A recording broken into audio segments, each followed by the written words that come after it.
ওগো আল্লাহ, ওগো মালিক, তুমি ছাড়া তো আমাদের আর কেউ নাই, তুমি ছাড়া তো আমার আর কেউ নাই। আল্লাহ গো, তুমি যদি মাফ না করো কে আমাকে মাফ করবে? তুমি যদি মাফ না করো কে আমাকে মাফ করবে? তুমি যদি আমাকে মাফ করো তাহলে তোমার কোনো দিকে কমবে না, তুমি যদি আমাকে মাফ না করো তোমার কোনো দিকে বাড়বে না। আল্লাহ গো, তুমি আমাকে মাফ করে দাও। সারাটা জীবন অন্যায় কাজ করেছি, সারাটা জীবন নাফরমানি করেছি, আমার কাছে কালেমার দাওয়াত কম আসে নাই, আমার কাছে কালেমার দাওয়াত কম আসে নাই, আমাকে লোকেরা কম বোঝায় নাই। ওগো আল্লাহ, তুমি আমাকে মাফ করে দাও। মাফ না করলে কোথায় যাব, কার কাছে যাব? বাবা যখন মারে তখন মার কাছে আশ্রয় নেওয়া যায়, মা যখন প্রহার করে তখন বাবার কাছে আশ্রয় নেওয়া যায়, বাবা মা যখন প্রহার করে তখন দুনিয়ার কারো না কারো কাছে আশ্রয় নেওয়া যায়। ওগো আল্লাহ, ওগো মালিক, তুমি যদি আমাকে মারো, তুমি যদি আমাকে আযাব দাও, ওগো আল্লাহ, কার কাছে যাব, কার কাছে গিয়া মাফ চাইবো? ওগো আল্লাহ, মেহেরবানি করে মাফ করে দাও। এইরকম কান্না করতেছে, কান্না করতেছে, চোখের পানি তার এমন ভাবে পড়তেছে, দাড়ি ভিজতেছে, দাড়ি ভিজে জমিনের মধ্যে চোখের পানি পড়তেছে, কান্না করতেছে। বান্দাটা কান্না করতে করতে করতে করতে আমার আল্লাহর কাছে এমন গ্রহণযোগ্যতা অর্জন করেছে, মহান আল্লাহ রাব্বুল আলামিন তার ডাকে সাড়া দিয়া তার জিন্দেগির সব গুনাহ মাফ করে দিয়েছে। হযরত মূসা আলাইহিস সালাতু ওয়াস সালামের যুগের ঘটনা। একজন বড় পাপিষ্ঠ ছিল, জীবনে এমন কোনো গুনাহ নাই যে গুনাহ সে করে নাই। তার গুনার প্রতি অতিষ্ঠ হইয়া, মানুষ তার গুনার প্রতি অতিষ্ঠ হইয়া গ্রামের লোকেরা তাকে হাত পা বেঁধে জঙ্গলের মধ্যে ফেলে দিয়ে আসে। জঙ্গলের মধ্যে থাকতে থাকে, কিছুদিন থাকার পর মালাকুল মউত যখন তার সামনে এসে উপস্থিত, এর আগ মুহূর্তে সে বান্দা আল্লাহর কাছে ডেকে ডেকে বলতেছে,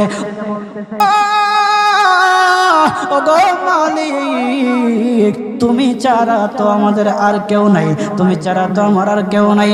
আল্লাহ গো, তুমি যদি মাফ না করো কে আমাকে মাফ করবে? তুমি যদি মাফ না করো কে আমাকে মাফ করবে? তুমি যদি আমাকে মাফ করো তাহলে তোমার কোনো দিকে কমবে না, তুমি যদি আমাকে মাফ না করো তোমার কোনো দিকে বাড়বে না। আল্লাহ গো, তুমি আমাকে মাফ করে দাও। সারাটা জীবন অন্যায় কাজ করেছি, সারাটা জীবন নাফরমানি করেছি, আমার কাছে কালেমার দাওয়াত কম আসে নাই, আমার কাছে কালেমার দাওয়াত কম আসে নাই, আমাকে লোকেরা কম বোঝায় নাই। ওগো আল্লাহ, তুমি আমাকে মাফ করে দাও। মাফ না করলে কোথায় যাব, কার কাছে যাব? বাবা যখন মারে তখন মার কাছে আশ্রয় নেওয়া যায়, মা যখন প্রহার করে তখন বাবার কাছে আশ্রয় নেওয়া যায়, বাবা মা যখন প্রহার করে তখন দুনিয়ার কারো না কারো কাছে আশ্রয় নেওয়া যায়। ওগো আল্লাহ, ওগো মালিক, তুমি যদি আমাকে মারো, তুমি যদি আমাকে আযাব দাও, ওগো আল্লাহ, কার কাছে যাব, কার কাছে গিয়া মাফ চাইবো? ওগো আল্লাহ, মেহেরবানি করে মাফ করে দাও। এইরকম কান্না করতেছে, কান্না করতেছে, চোখের পানি তার এমন ভাবে পড়তেছে, দাড়ি ভিজতেছে, দাড়ি ভিজে জমিনের মধ্যে চোখের পানি পড়তেছে, কান্না করতেছে। বান্দাটা কান্না করতে করতে করতে করতে আমার আল্লাহর কাছে এমন গ্রহণযোগ্যতা অর্জন করেছে, মহান আল্লাহ রাব্বুল আলামিন তার ডাকে সাড়া দিয়া তার জিন্দেগির সব গুনাহ মাফ করে দিয়েছে। ওই বান্দাটা তাওবা করতে করতে করতে করতে হঠাৎ ইন্তেকাল করে। ইন্তেকাল হওয়ার পরে হযরত মূসা আলাইহিস সালাতু ওয়াস সালামকে মহান আল্লাহ বলে দিতেছে পয়গম্বর মূসা, ও দুস্থ দেখো অমুক জঙ্গলে আমার একটা পাগলা আশেক, আমার পাগলা একটা আশেক মারা গেছে, ওই আশেকটার জানাজা তুমি পড়াও, দাফন কাফনের ব্যবস্থা করো। ও মূসা আর তুমি একটা ঘোষণা দিয়ে বলে দাও, একটা ঘোষণা দিয়ে দাও মূসা রে, ও মূসা তুমি ঘোষণা দিয়ে বলে দাও যে আমার এই বান্দার জানাজার নামাজ অংশগ্রহণ করবে, মহান আল্লাহ তার জীবনের সব গুনাহ মাফ করে দিবে। আল্লাহু আকবার। আরো জোরে বলেন না আল্লাহু আকবার, আরো জোরে বলেন আল্লাহু আকবার। হাত উঠায়া বলেন আল্লাহু আকবার, আল্লাহু আকবার। মুসলমান বাবাজি গভীর মনোযোগ। হযরতে মূসা আলাইহিস সালাতু ওয়াস সালাম একটা পাহাড়ের উপরে উঠলেন। পাহাড়ের উপরে ওঠার পর তখন ডেকে ডেকে বলতেছে, ও উম্মতেরা রে, আমার উম্মতেরা শুনো, আল্লাহ রব্বুল আলামিন একটা সুসংবাদ দিয়ে দিয়েছে। আমার আল্লাহ রব্বুল আলামিনের একটা আশেক একটা ওই অমুক জঙ্গলের মধ্যে মারা গেছে, ওই পাগলা আশেকের জানাজার নামাজ অংশগ্রহণ করো। যদি জানাজার নামাজ পড়ো তখন আমার আল্লাহ তোমাদের জীবনের সব গুনাহগুলি মাফ করে দিবে। কেউ যদি নিজের গুনাহ ক্ষমা করাইতে চাও, কেউ যদি নিজের গুনাহগুলি ক্ষমা করাইতে চাও, তাহলে মহান আল্লাহ রব্বুল আলামিনের ওই পাগলা আশিকের জানাজায় অংশগ্রহণ করো। তখন লোকেরা দলে দলে জানাজায় অংশগ্রহণ করার জন্য দলে দলে গেল, জানাজার নামাজ আদায় করলো। আদায় করার পর পয়গম্বর মূসা আলাইহিস সালাতু ওয়াস সালামকে বলতেছে, ওগো আল্লাহর পয়গম্বর, ও পয়গম্বর, যারা জানাজায় অংশগ্রহণ করার কারণে মহান আল্লাহ তার জীবনের সব গুনাহ মাফ করে দেবে। এমন মহা ব্যক্তি, তো এই মহান ব্যক্তিটাকে তো একটা নজরে দেখা দরকার, অবশ্যই দেখা দরকার, আমাদেরকে সেই ব্যক্তিটাকে দেখান। তখন মূসা আলাইহিস সালাতু ওয়াস সালাম বলতেছে, ঠিক আছে তোমাদেরকে দেখানো হবে।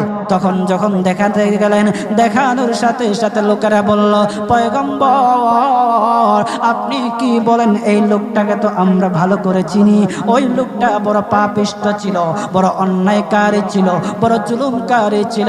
ওগো পয়গম্বর, সমাজে এমন কোনো গুনাহ নাই যে সে করে নাই, সমাজে সব গুনাহ করেছে, সমস্ত গুনার সাথে সে জড়িত ছিল, সে জড়িত ছিল। তার গুনার কারণে আমরা অতিষ্ঠ হইয়া তার হাত পা বেঁধে আমরা তাকে জঙ্গলের মধ্যে ফেলে দিয়ে আসি।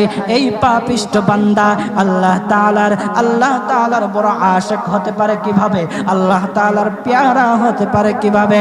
পয়গম্বর মূসা আলাইহিস সালাতু ওয়াস সালাম আল্লাহর কাছে ডেকে ডেকে বললেন, আল্লাহ লোকেরা কি বলতেছে আর তুমি কি বলো? ওগো আল্লাহ, এর সমাধান কি, এর সমাধান কি? সমাধানটা তো তুমি দিয়ে দাও। আল্লাহ রব্বুল আলামিন পয়গম্বর মূসা আলাইহিস সালাতু ওয়াস সালামকে সমাধান দিয়েছে। বলতেছে, ও মূসা দুষ্ট রে, ও দুষ্ট, তারা যা কথা বলেছে, লোকেরা যে কথা বলেছে সত্য বলেছে, আমি আল্লাহ যা বলেছি তাও সত্য বলেছে। ও পয়গম্বর মূসা, তারা যা বলেছে সত্য বলেছে। ওই বান্দা বড় পাপিষ্ঠ ছিল, ওই বান্দা বড় অন্যায়কারী ছিল, কিন্তু শেষ বয়সে আইসা তার হাত পা যখন বেঁধে, তার হাত পা বেঁধে যখন লোকেরা জঙ্গলের মধ্যে ফেলে দিয়ে আসলো, তখন সে আমার কাছে এমন ভাবে কান্নাকাটি করা শুরু করে দিয়েছে, এমন ভাবে তওবা করা শুরু করে দিয়েছে। আমি আল্লাহ তাআলার এত দয়া, আমি আল্লাহ তার ডাকে সাড়া না দিয়ে পারলাম না, তার ডাকে সাড়া দিয়ে দিলাম। ও মূসা, সে তাওবা করার সময় যদি সবার জন্য সে তাওবা করত, যতজন লোকরা বেঁচে আছে, যতজন উম্মতেরা আছে, যতজন লোকেরা আছে, সমস্ত লোকদের জন্য যদি সে আমার কাছে তাওবা করত, আমি আল্লাহ তার তাওবা মুহূর্তের মধ্যে কবুল করে সমস্ত বান্দাদেরকে মাফ করে দিতাম। সুবহানাল্লাহ, জুড়ে বলেন লিল্লাহি তাকবীর, নারে তাকবীর। কত দয়ার আল্লাহ! একটা বান্দা সারা জীবন গুনাহ করেছে, অন্যায় কাজ করেছে, শেষ বয়সে আইসা শুধু আল্লাহকে ডাকছে, আল্লাহর কাছে মাফ চাইছে। আমার আল্লাহ রব্বুল আলামিন তার পিছন দিকে আর তাকায় নাই, আমার আল্লাহ রব্বুল আলামিন তাকে মাফ করে দিয়েছে। সুবহানাল্লাহ। এখন যদি আপনারা মনে করেন এখন তো ইয়ং আছি, ওই দিন পরে তাওবা টাওবা কইরা ভালো হয়ে যান, এই সুযোগ আপনি নাও পাইতে পারেন বাজা।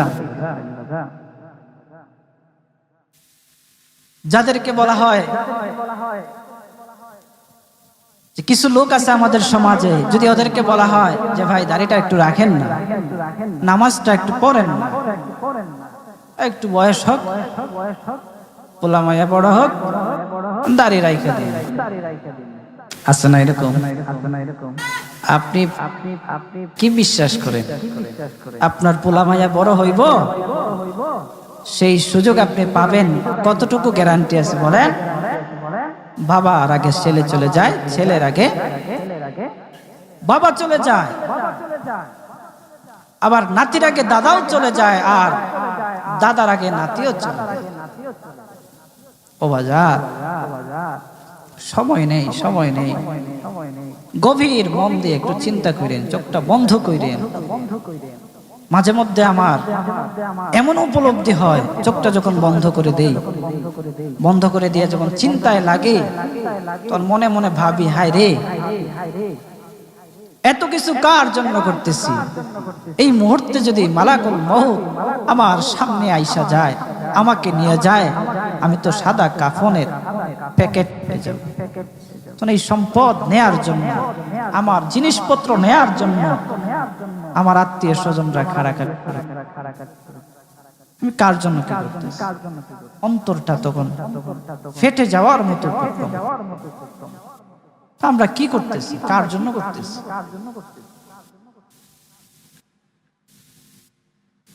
আজকে মরে গেলে আপনার সন্তান কালকে আপনাকে স্মরণ করবে কিনা সন্দেহ আছে। কিছু কিছু ঘটনা এমনও ঘটে যে বাবা মারা গেছে, সেই সন্তানেরা